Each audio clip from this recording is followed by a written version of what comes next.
Hi everyone, welcome to my channel.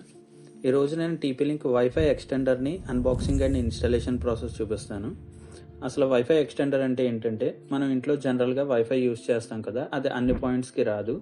కొన్ని ఏరియాస్లోనైతే అది కంప్లీట్గా డ్రాప్ అయిపోతుంది. ఆ పర్టికులర్ పాయింట్లోని మనం ఈ డివైస్ పెట్టుకుంటే ఇంకా కొంచెం దూరం అయితే ఇది పుష్ చేస్తుంది. సో దీన్ని రిపీటర్స్ అని కూడా అంటారు. వీడియో అయితే మిస్ అవ్వకుండా చూడండి. స్టెప్ బై స్టెప్ క్లియర్గా ఎక్స్ప్లెయిన్ అయితే చేశాను. బాక్స్ ఓపెన్ చేస్తే మనకి డివైస్ అయితే లుక్ అయితే ఇలా ఉంటుంది. ఫ్రంట్ సైడ్ వచ్చేసి ఇక్కడ నెట్వర్క్ రిపీటర్ అని రాశాడు. బ్యాక్ సైడ్ వచ్చేసి మనకి డివైస్ యొక్క డీటెయిల్స్ ఉంటాయి. దీనికి లాగిన్ అయ్యే డీటెయిల్స్ అవన్నీ ఉంటాయి. ఇక్కడ మనకి LAN port and reset button అయితే ప్రొవైడ్ చేశారు. ఒకసారి పవర్లో పెట్టి ఆన్ అయితే చేసి చూద్దాం. ఇక్కడ మనకి పవర్ లైట్ తో పాటు నెట్వర్క్ లైట్ కూడా వెలుగుతుంది. అవి వెలిగిన తర్వాత మన మొబైల్లోని వైఫైలోని మనకి టీపీ లింక్ ఎక్స్టెండర్ అని నేమ్ కనిపిస్తుంది వైఫై లిస్ట్లోని. దానికి దాని మీద మనం ట్యాప్ చేస్తే ఆటోమేటిక్గా కనెక్ట్ అయిపోతుంది. అది దానికి పాస్వర్డ్ అయితే ఏమి ఉండదు స్టార్టింగ్లోని. అది క్లిక్ చేసిన తర్వాత మీరు బ్రౌజర్ అయితే ఓపెన్ చేయండి. బ్రౌజర్లోని నేను అక్కడ పైన ఏదైతే నేను టైప్ చేస్తున్నానో సేమ్ అలాగే టైప్ చేయండి. టైప్ చేసిన తర్వాత ఎంటర్ చేస్తే మీకు టీపీ లింక్ పేజ్ అయితే ఓపెన్ అవుతుంది. పేజ్ ఓపెన్ అయిన వెంటనే ఒక న్యూ పాస్వర్డ్ అడుగుతుంది. న్యూ పాస్వర్డ్, కన్ఫర్మ్ పాస్వర్డ్ మీకు ఇష్టమైనది ఇచ్చుకోండి, ఏదైనా పర్లేదు.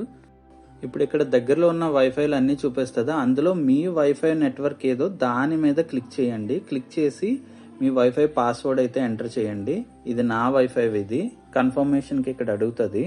సో అది కన్ఫర్మ్ అనుకుంటే ఇక్కడ కన్ఫర్మ్ చేయండి. కన్ఫర్మ్ చేస్తే మన వైఫై రూటర్కి ఇదైతే కనెక్ట్ అయిపోతుంది. ఇప్పుడు ఇక్కడ చూపిస్తుంది కదా, ఇది మనం ఎక్స్టెండర్ అనమాట. మనం ఏదైతే డివైస్ ఎక్స్టెండర్ ఉంటుంది కదా, దానికి సెపరేట్గా ఒక నేమ్ ఏదైనా ఇచ్చుకోవచ్చు, మన ఇష్టం. అది కూడాను నేను ఇక్కడైతే గోల్డెన్ ఎక్స్టెండర్ అని ఒక పాస్వర్డ్ కూడా క్రియేట్ చేసుకొని నెక్స్ట్ మీద అయితే ట్యాప్ చేయండి.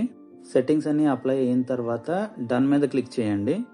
ఇప్పుడు ఇక్కడ బాక్స్లోని క్లిక్ చేసి ఫినిష్ మీద కొట్టండి. కొట్టిన తర్వాత మనకి రూటర్ అయితే ఈ ఎక్స్టెండర్ అయితే మనకి రీస్టార్ట్ అవుతుంది. ఇప్పుడు ఒకసారి మనం వైఫై లిస్ట్లోకి వెళ్తే అక్కడ మనం ఏదైతే మనం ఎక్స్టెండర్కి నేమ్ ఇచ్చామో ఆ నేమ్ చూపిస్తుంది. అండ్ పాస్వర్డ్ కూడా మనం క్రియేట్ చేసుకున్నాం కదా, సేమ్ పాస్వర్డ్ ఇక్కడ ఎంట్రీ చేసి కనెక్ట్ అవ్వగానే మనకి ఎక్స్టెండర్కి అయితే కనెక్ట్ అయిపోతుంది డైరెక్ట్గా. ఇప్పుడు నెట్ వస్తుందా లేదా చెక్ చేద్దాం.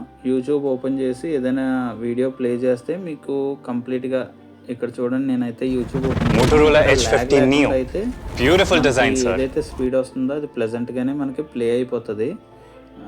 స్పీడ్లోనైతే ఏం ప్రాబ్లమ్స్ అయితే ఏముండవు. ఎక్స్టెండర్స్ కొంచెం బ్రాండెడే కాబట్టి మనకి ఎంతైతే మనకి స్పీడ్ ఉంటుందో ఆ స్పీడ్ ఖచ్చితంగా మనకి అవుట్పుట్ అయితే వస్తుంది.